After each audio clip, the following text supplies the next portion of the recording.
I'm Dave Christie with your daily update for the LaRouche organization, Tuesday, July 1st. So we are on the eve of the celebration of our Independence Day. That will be the 249th celebration of our independence from the British Empire, a cause still yet to be determined and actually finalized. And over the course of the next year, assuming we make it that far, we will be celebrating the 250th anniversary.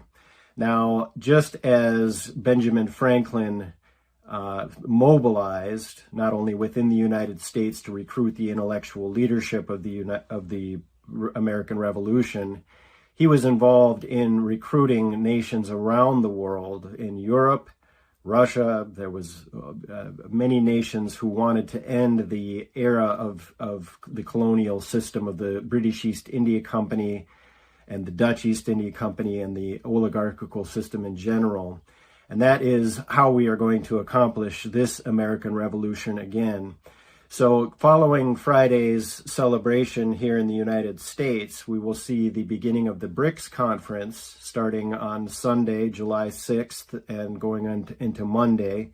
That will be held in Brazil and is really one of the crucial forums of those nations who are committed to, again, ending the era of the colonial system and the similar policies of the City of London and the British East India Company that we see in focus today. Now, just as Benjamin Franklin deployed throughout Europe, we, as in the LaRouche organization and co-thinkers of Helga Zepp LaRouche, will be deploying John Quincy Adams brigades, as we're nicknaming them, to help build for the international conference that will be held in Berlin by the Schiller Institute, entitled "Man is Not a Wolf to Man."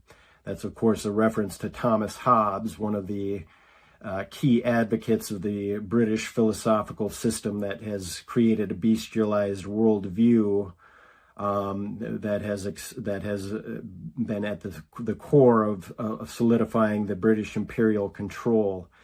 Now, one of the collaborators of the International Peace Coalition of the Schiller Institute, Ray McGovern, who will be involved in some of the different events throughout Europe, Germany in particular, but also speaking at the conference, he has given an interview to the Berliner Zeitung, and that has been published under the title, "The New Sleepwalkers.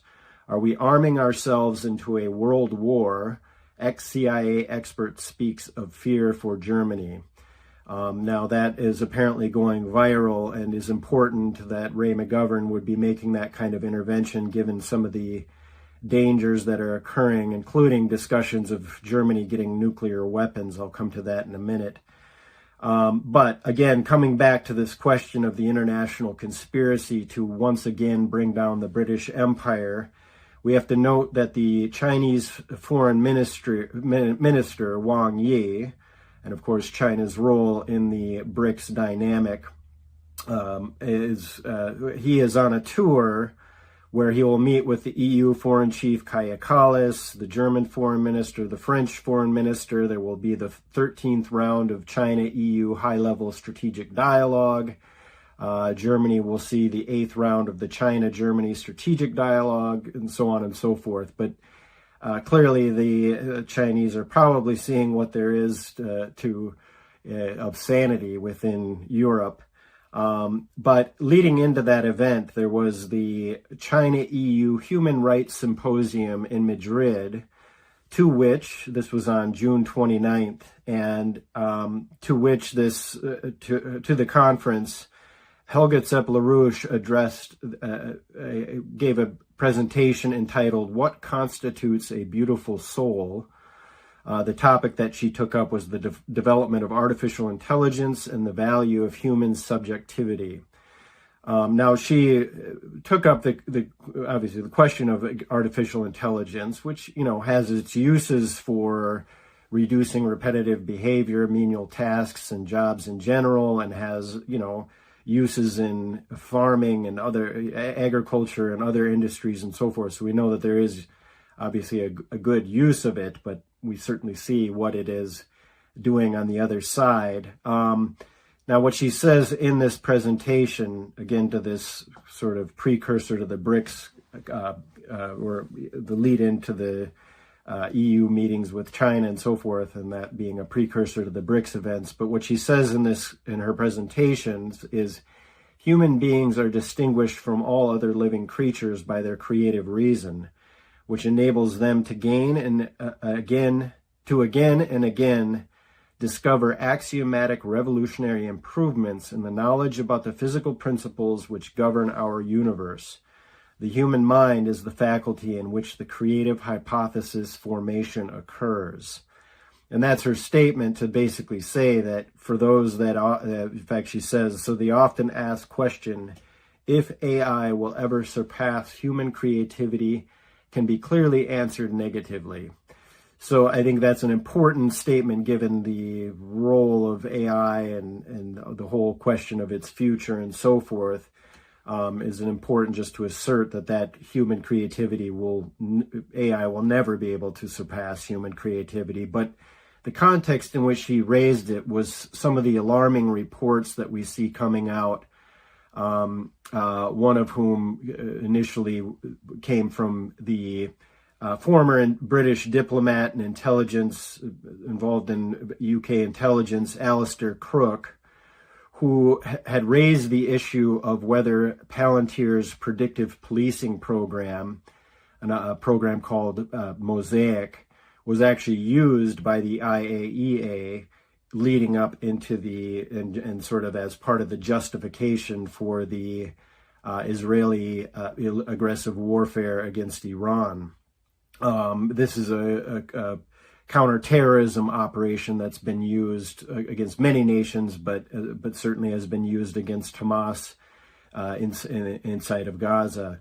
But that was the context which Helga raised some of these questions, and I think this is an important question to consider now, particularly as what also Alistair Crooke has raised and around the idea of this synergistic warfare. That's the sort of catchword, but where Alistair Crooke raised the whole question of whether the spider's web that we saw supposedly launched by Ukraine, but of course we know with the various Western intelligence agencies behind it, but this was the attack on the strategic air systems of Russia, inside of Russia, of course, and how the similarities between that and the takeout by drones of the Iranian air defense systems and the kind of targeting assassinations that we saw as part of the decapitation attempt by the Israeli government.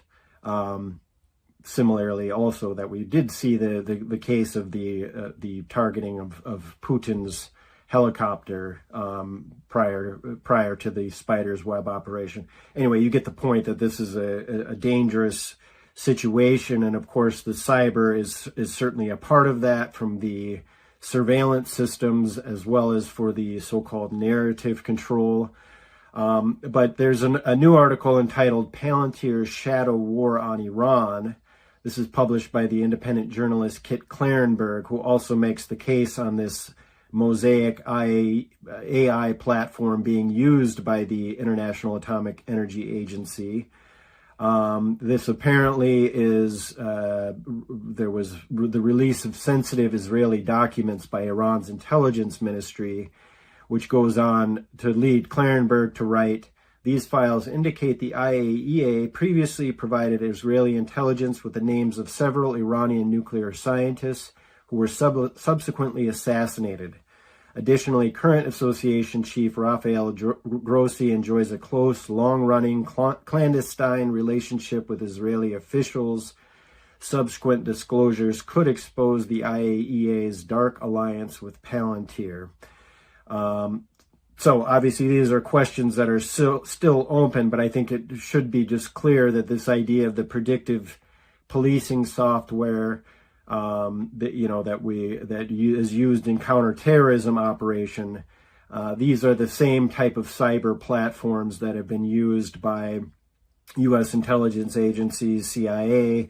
It also is this predictive policing concept is line with the idea of pre-bunking. We heard a lot about this from the former head of CISA, Jen Easterly, who is also one of the founders of U.S. Cyber Command, one of the so-called Four Horsemen, as they nicknamed themselves, including Paul Nakasone, the former head of U.S. Cyber Command and NSA. Should be noted that Easterly's father was involved in the creation of Special Operations Command. He was one of the leading advocates for that, as well as JSOC. And of course, these agencies have been have been involved in the various covert operations and regime change and so forth.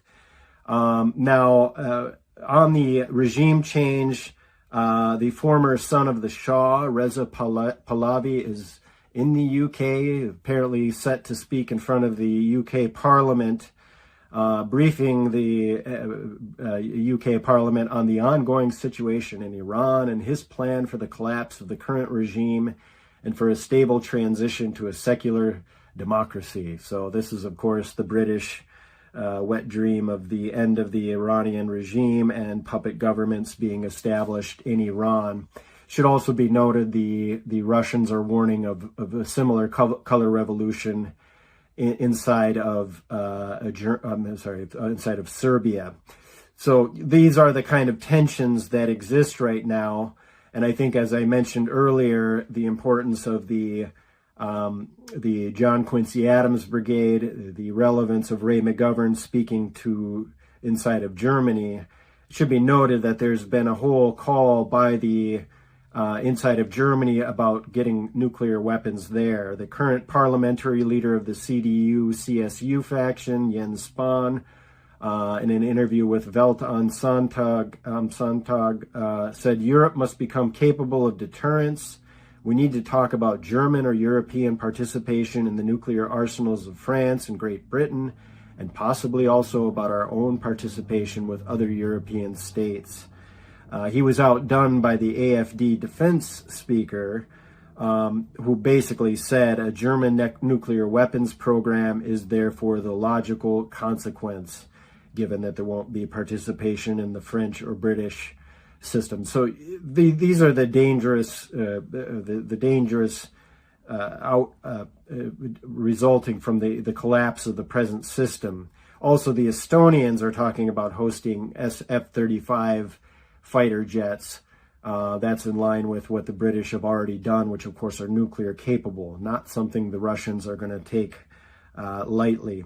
So again, we need to mobilize the international conspiracy to once again bring down the British Empire. As Helge Zepp-LaRouche told collaborators yesterday, all of this insanity is being driven by the collapse of the financial system, and what is needed is an entirely new development and security architecture where all the security of all nations is secured through an economic development policy, and that is what the LaRouche Organization and the Schiller Institute intend to create, and that is what the spirit of the American Revolution should be about, to end the reign of the British Empire.